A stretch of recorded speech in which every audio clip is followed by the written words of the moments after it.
Origen del derecho administrativo. ¿Dónde surge el derecho administrativo? Y he dicho, en Francia. En Francia, en el marco de la Revolución Francesa.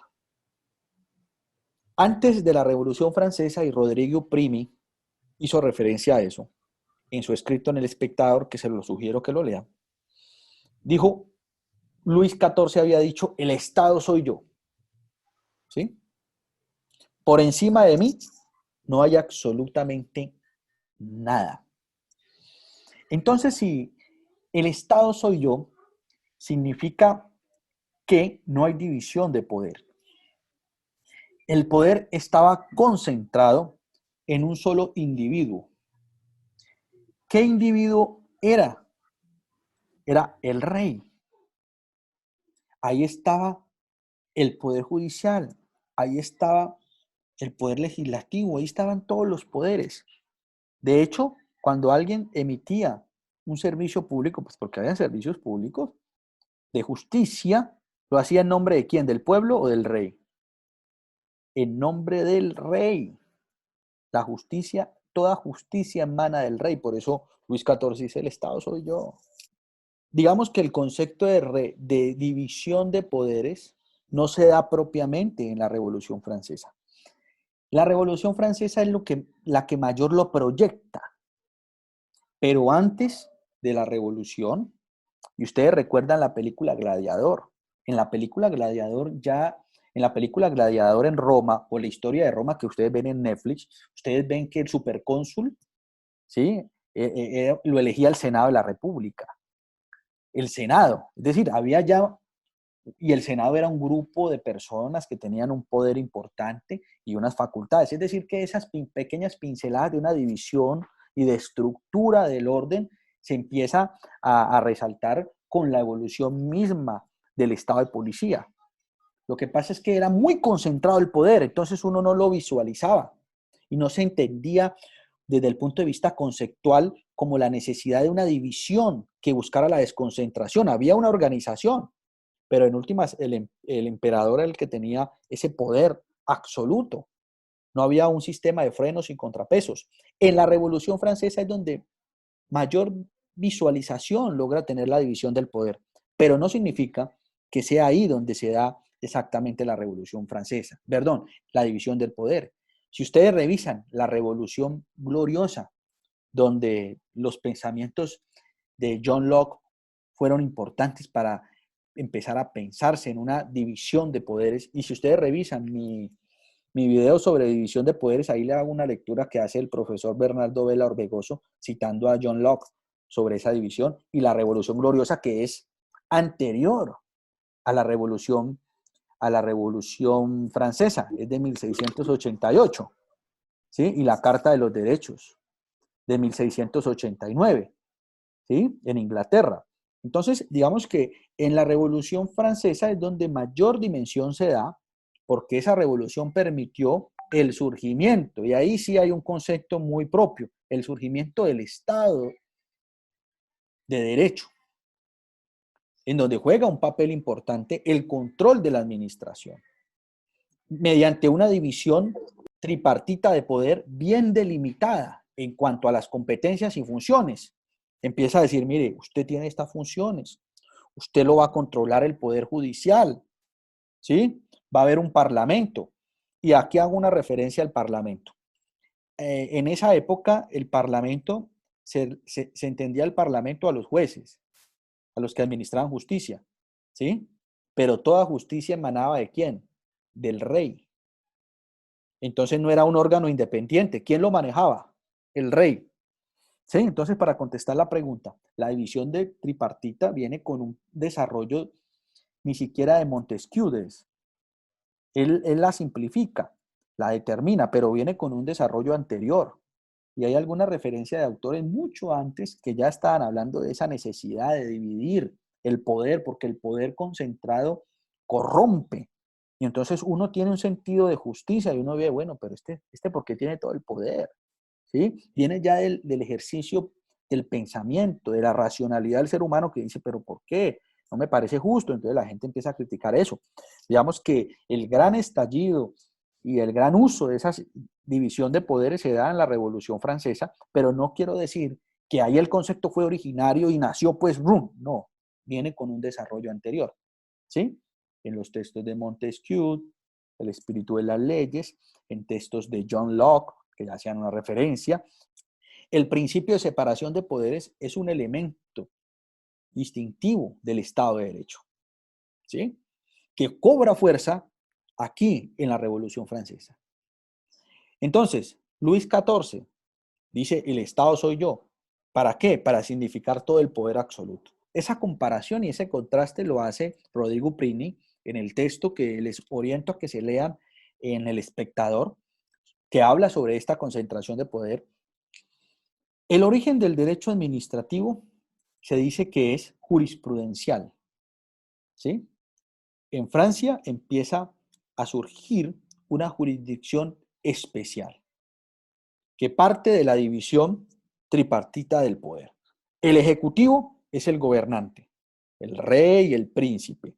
Y entonces empieza a generar la necesidad de alguien que haga las leyes, legislativo, estructurarse de esa forma, y un judicial encargado de prestar el servicio público. En principio, ¿quién prestaba el servicio público de la justicia? De los particulares. Por ejemplo, una persona tenía un problema con su ganado, con otra persona. ¿Quién resolvía eso? Había justicia, sí, pero esa justicia emanaba del rey. Quien daba la orden era el rey, firmaba el rey. Es decir, que no era un órgano autónomo e independiente, no estaba separado.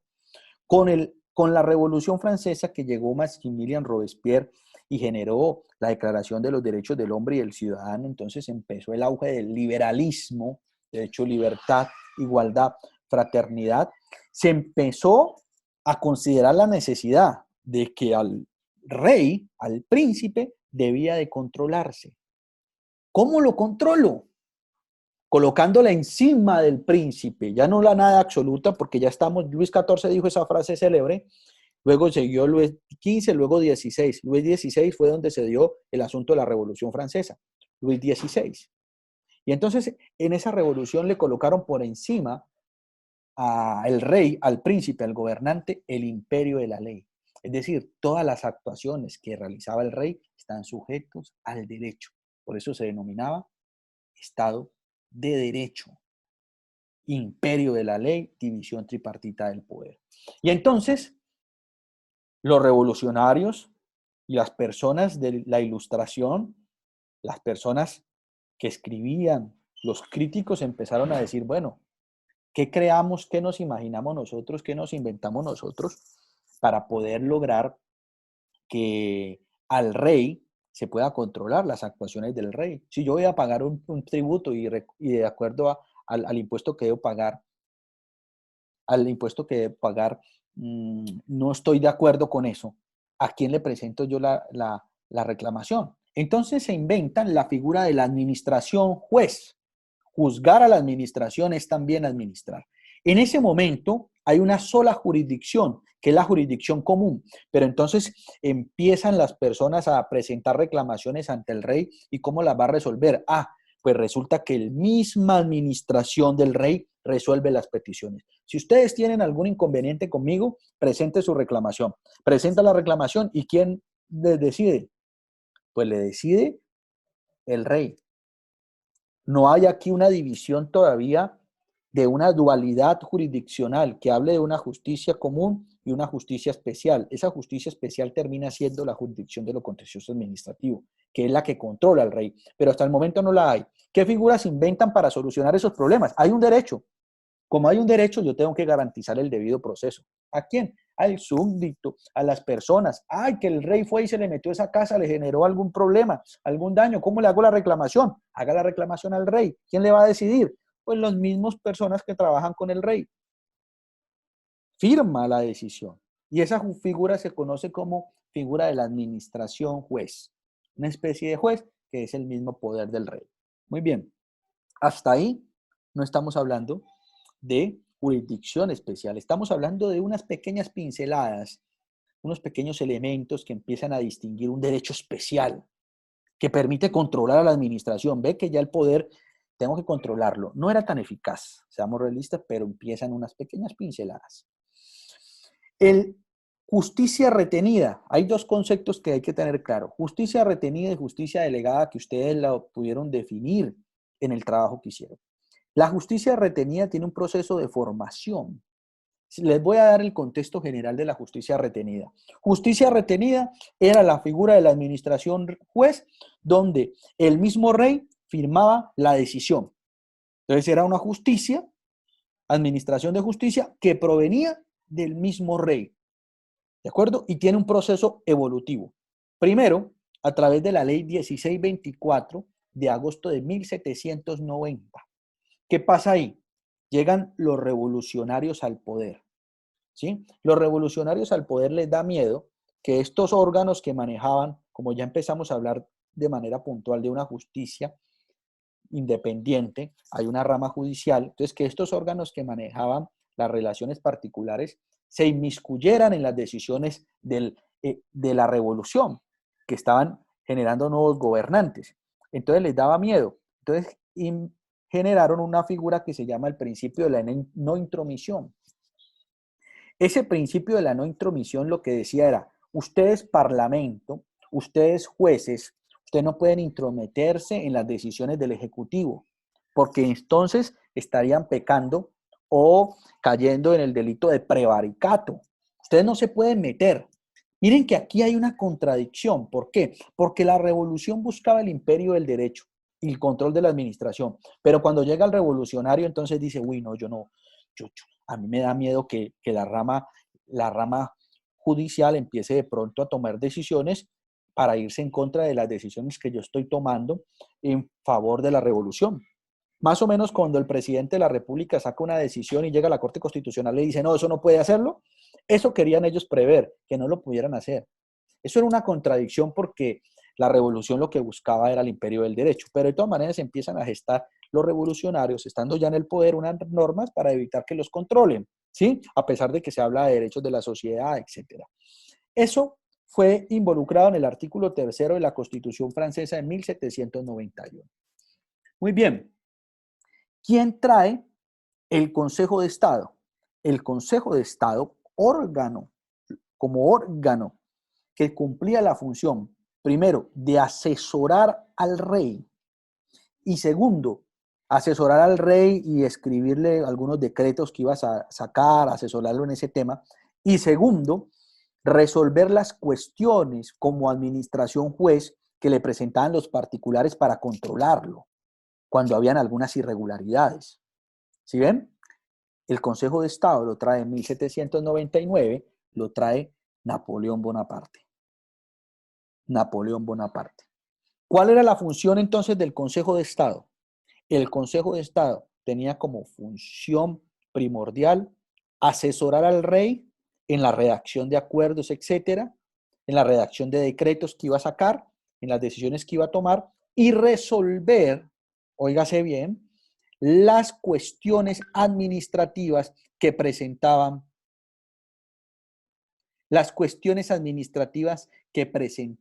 los particulares a la administración, a la rama ejecutiva, al poder del rey por X o Y circunstancia. La resolvía. Era un cuerpo colegiado, entonces eran varias personas, estudiosos de la materia, resolvían y se la pasaban ¿a quién? Al rey. El Consejo de Estado hacía parte de la estructura del rey, no estaba separado, no era autónomo, independiente. Por eso se hablaba de ¿qué? Justicia retenida, figura de la administración juez. Es una justicia retenida porque se impartía justicia en cabeza del rey, el Consejo de Estado, que era un órgano especializado, le redactaba al rey, el rey firmaba. Pero era imparcial, pregunto yo. La justicia tiene como característica fundamental en términos de John Rawls que sea imparcial, la justicia como imparcialidad. Teoría de la justicia de John Rawls. ¿Era imparcial? Les pregunto yo. ¿Será que el rey no le podría decir, a ver, en este caso, venga para acá? Yo sé que usted me está diciendo que esto, desde el punto de vista del derecho y su conocimiento, es así. Muy bien, pero eso a mí no me interesa. Yo quiero que le decidan esto. ¿Qué hace el Consejo de Estado? Si es un órgano que depende del rey, pues hacerle caso al rey. No se le iba a ir en contra. Entonces, de alguna manera, se empieza a criticar la imparcialidad. Se intenta criticar, la parcialidad que tenía el Consejo de Estado, porque no era autónomo e independiente, estaba dentro de la rama ejecutiva. El Consejo de Estado hacía parte de la administración del rey, estaba dentro de la rama ejecutiva.